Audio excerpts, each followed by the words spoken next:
জমিনের মধ্যে তুমি তেলাওয়াত করছো, জমিনের মধ্যে তুমি তেলাওয়াত করছো, কোরআন শরীফকে তুমি সহিহ শুদ্ধভাবে তেলাওয়াত করার জন্য সময় দিয়েছ। এরকম ভাবে শীতের রজনীতে তুমি বৈশা বৈশা হেয়ারস্থানের মধ্যে বৈশা তোমার জীবনটা কাটাইছ। গভীর রজনীতে সারা পৃথিবীর মানুষ ঘুমাইছে, তুমি ঘুমাও নাই। রাত্র 3টা বাজে উঠা আমি মাওলা পাককে রাজি খুশি করার জন্য কোরআন শরীফ তেলাওয়াত করছো। আজকে তুমি কোরআন শরীফ তেলাওয়াত করো, আর প্রত্যেকটি তেলাওয়াতের হরফের বিনিময়ে এক একটা করে জান্নাতের মধ্যে তুমি বিচরণ করতে থাকো। সুবহানাল্লাহ, ও আমার উম্মত, আজকে আমাদের এখানে প্রধান মেহমান হিসেবে যিনি আসবেন, সারা জগতের যিনি সেরে তাজ, মাথার মুকুট, আমাদের উজানির হজরত পীর সাহেব হুজুর দামাত বারাকাতুহুল আলিয়া। তো এই মঞ্চগুলা, এই চেয়ারগুলা আসলে বড়দের মঞ্চ, এগুলা ছোটদের মঞ্চ না। হ্যাঁ, তবে ছোটরাই আস্তে আস্তে বড় হতে যাবে। বড়রা আসেন, বড়দের থেকে কিছু নসিহত গ্রহণ করে, কিছু চালান পুঁজি জোগাড় করে, বড়দের বয়ান থেকে কিছু কোরাক নিয়ে এই কোরাকগুলাই আবার ছোটরা আস্তে আস্তে শিখবে এবং এই কথাগুলা মানুষের কাছে পৌঁছাবে। আর যেহেতু আমরা নবীওয়ালা কাজের সাথে জড়িত, যেই কাজ মুহাম্মদুর রাসূলুল্লাহ সাল্লাল্লাহু আলাইহি ওয়াসাল্লাম করেছেন, সাহাবায়ে কেরামদেরকে শিখিয়েছেন, আমরা তো আমাদের নবী আলাইহিস সালামকে পাইনি, আর পাবো না, ঠিক না বেঠিক?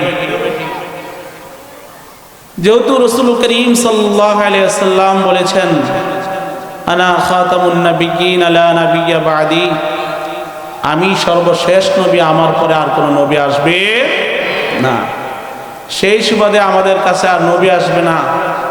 তবে আমাদের একটা সাহস আছে যে নবী যদিও না আসেন, কিন্তু রাসূল করিম সাল্লাল্লাহু আলাইহি ওয়াসাল্লাম যাদেরকে জিম্মাদারি দিয়ে গেছিলেন, ওয়ারাসাতুল আম্বিয়া, যাদেরকে নবীওয়ালা কাজের দায়িত্ব দিয়ে গিয়েছেন, তিনাদের সম্মুখে আমরা বসতে পারি এবং পারবো, এইটা আমাদের একটা সাহস আছে বলি আলহামদুলিল্লাহ। আর সেই পরিস্থিতি হচ্ছে আজকের আমাদের দাওয়াতি মেহমানগণ প্রত্যেকেই নবীর ওয়ারিস। আল্লাহর রাসূল বলেন, ইন্নাল উলামা ওয়ারাসাতুল আম্বিয়া ওয়া ইন্নাল আম্বিয়া লাম ইউরিসু দিনারাও ওয়ালা দিরহামা আও কামা ক্বালা আলাইহিস সালাতু ওয়াস সালাম। আল্লাহর রাসূল সাল্লাল্লাহু আলাইহি ওয়াসাল্লাম এই উম্মতে মুহাম্মাদিয়ার মধ্য থেকে কিছু এমন উম্মত জমিনের মধ্যে তৈয়ার করেছেন যাহারা ওয়ারাসাতুল আম্বিয়া, নবী আলাইহিস সালাতু ওয়াস সালামের ওয়ারিস সূত্রে। আমরা জানি মানুষ ওয়ারিস সূত্রে পিতার হক সন্তানেরা পায়, ঠিক না ঠিক? বাবা ইন্তেকালের পরে ছেলে মেয়ে তারা হয় ওয়ারিস, তারা হয় ওয়ারিস। তারা কিসের ওয়ারিস হয়? তারা হয় মালের, ধন দৌলতের, পিতার রেখে যাওয়া সম্পদের, ঠিক না ঠিক? দাদার সম্পদের, দাদা চলে যাওয়ার পরে বাবা মালিক হয়েছে, বাবা আবার যখন ইন্তেকাল হয়ে যাবে, বাবার ইন্তেকালের পরে আবার আমি মালিক হলাম, মালিক হব, আমার পরে আবার আমার সন্তানেরা যারা আছে তারা হবে। তারা মালিক হবে কিসের? সম্পদের। কিসের? জায়গা সম্পদ থাকলে এটা বন্টন হবে, ভাগ বন্টন হবে সব সন্তানের মধ্যে, ঠিক না ঠিক? কিন্তু আল্লাহর রাসূল বলেন, লাম ইউরিসু দিনারাও ওয়ালা দিরহামা, আমার উম্মতরা, আমার ওয়ারিস যারা হবে, ওয়ারাসাতুল আম্বিয়া যারা হবে, তারা কিন্তু দিনার আর দিরহাম, ধন সম্পদের জায়গা জমিনের মালিক হবে না। তারা মালিক হবে একমাত্র নবুয়তের যেই কান্ডারি আমাদের পয়গম্বর যেই সম্পদরা রেখে গিয়েছেন, যেই দাওয়াতের কাজ রেখে গিয়েছিলেন, যে হকের আওয়াজ রাসূলুল্লাহ সাল্লাল্লাহু আলাইহি ওয়াসাল্লাম দিয়ে গিয়েছিলেন, সেই কাজগুলাই উম্মতে মুহাম্মাদিয়ার মধ্যে একদল লোক এই কাজ করবে, আর তারাই হবে ওয়ারাসাতুল আম্বিয়া, তারাই হবে নবীওয়ালা কাজ করেনেওয়ালা। বলি সুবহানাল্লাহ। নবীওয়ালা কাজ যে কেউ চাইলেই পারে না। আল্লাহর রাসূল বর্ণনা করেন, আমার পক্ষ থেকে বাল্লিগু আন্নী ওয়ালাউ আয়া, ও উম্মতেরা রে, আমি রাসূলুল্লাহ সাল্লাল্লাহু আলাইহি ওয়াসাল্লামের বাণী সমূহের মধ্য থেকে একটি বাণী হলেও তোমরা অন্যের কানে পৌঁছায় দাও। এই জিম্মাদারিটা আমি রাসূলুল্লাহ তোমাদেরকে দিয়ে গেলাম।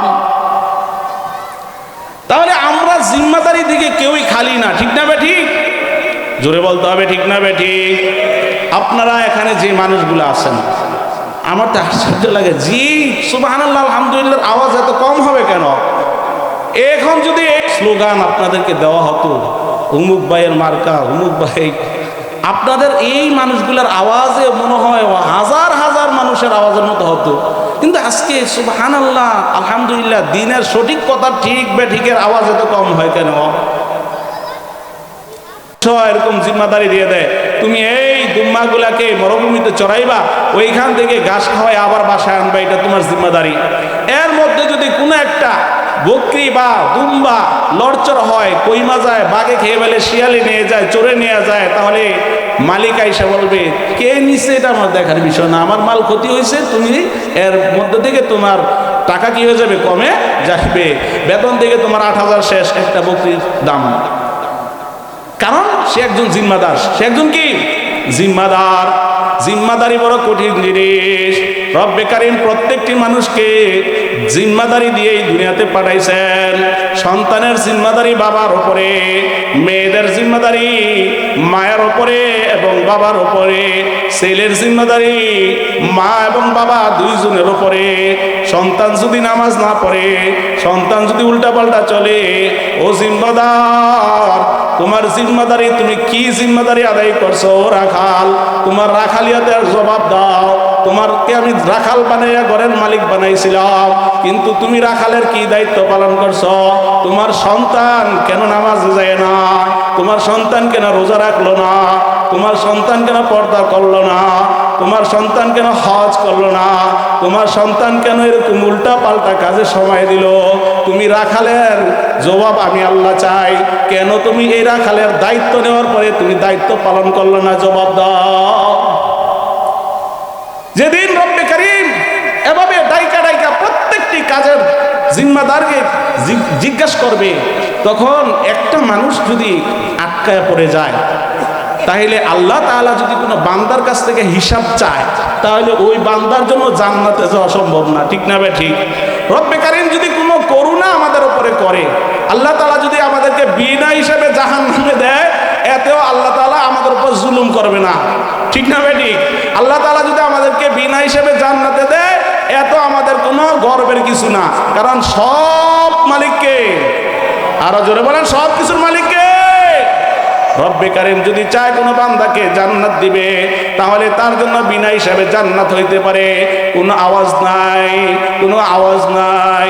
বান্দাকে যখন আমল সম্পর্কে জিজ্ঞাসা করবে, বান্দারে তোমাকে আমি এরকম ভাবে 2টা হাত দিলাম, তোমাকে আমি 2টা চক্ষু দিলাম, তোমাকে আমি একটা নাক দিলাম, তোমাকে এরকম 2টা পা দিলাম, ও বান্দা তুমি আমার এই নাজ নেয়ামতগুলোর কি এমন হক আদায় করছো? জবাব চাই, জবাব চাই। তখন কি জবাব দেব? কি বলেন, জবাব আছে আমাদের? কোনো জবাব নাই। এই জন্য ভাইয়েরা আমার, সময় থাকতে, চোখ থাকতে, চোখ দিয়া কোরআন শরীফ দেখার পর, চোখ দ্বারা দেখা বেশি তেলাওয়াত করো। ইবাদতের মধ্যে, নফল ইবাদত বন্দেগীর মধ্যে সবচেয়ে উত্তম হলো কালামে হাকিমের তেলাওয়াত। বলি সুবহানাল্লাহ। আল্লাহর রাসূল বলেন, আফদালুল ইবাদাতি তিলাওয়াতুল কুরআন। কুরআন শরীফ হলো, কুরআন শরীফ তেলাওয়াত করা নফল ইবাদত বন্দেগীর মধ্যে বেশি সবচেয়ে উত্তম ইবাদত। ভাই কেন?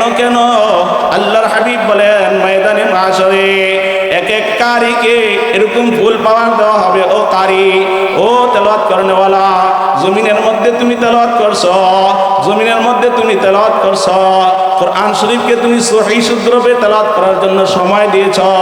এরকম ভাবে শীতের রজনীতে তুমি বৈশা বৈশা হেয়ারস্থানের মধ্যে বৈশা তোমার জীবনটা কাটাইছ।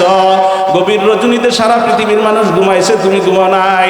রাত্র 3টা বাজে উঠা আমি মাওলা পাককে রাজি খুশি করার জন্য কোরআন শরীফ তেলাওয়াত করছ। আজকে তুমি কোরআন শরীফ তেলাওয়াত করো, আর প্রত্যেকটি তেলাওয়াতের হরফের বিনিময়ে এক একটা করে জান্নাতের মধ্যে তুমি বিচরণ করতে থাকো। সুবহানাল্লাহ, সুবহানাল্লাহ।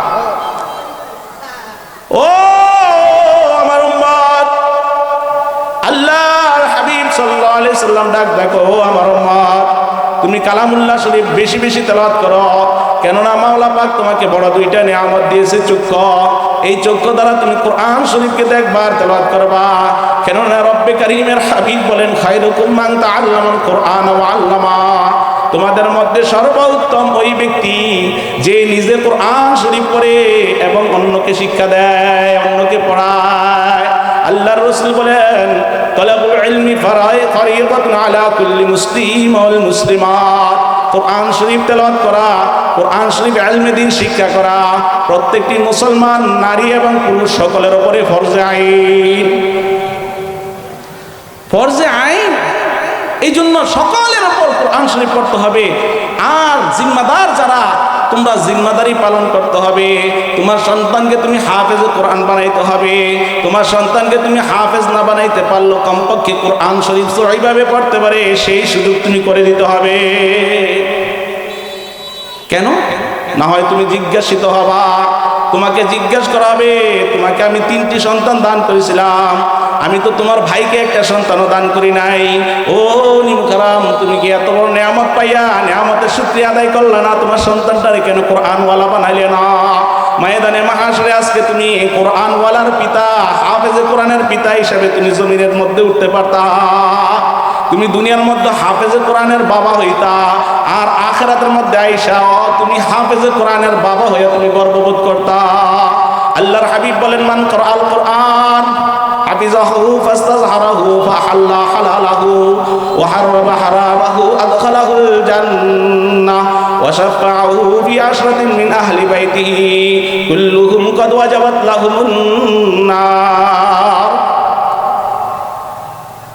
ময়দানে মাহশরে যখন সারা মানুষগুলা প্রত্যেকে নিজের হিসাব কিতাব নিয়ে টেনশনে থাকবেন, মাথা উঠানোর সুযোগ থাকবে না। কয় এমনকি সমস্ত আম্বিয়া আলাইহিস সালাম পর্যন্ত টেনশনে আছে, না জানি রব্বে কারীম আমাকে কোনো বিষয় জিজ্ঞাসা করে ধরে ফেলে নাকি।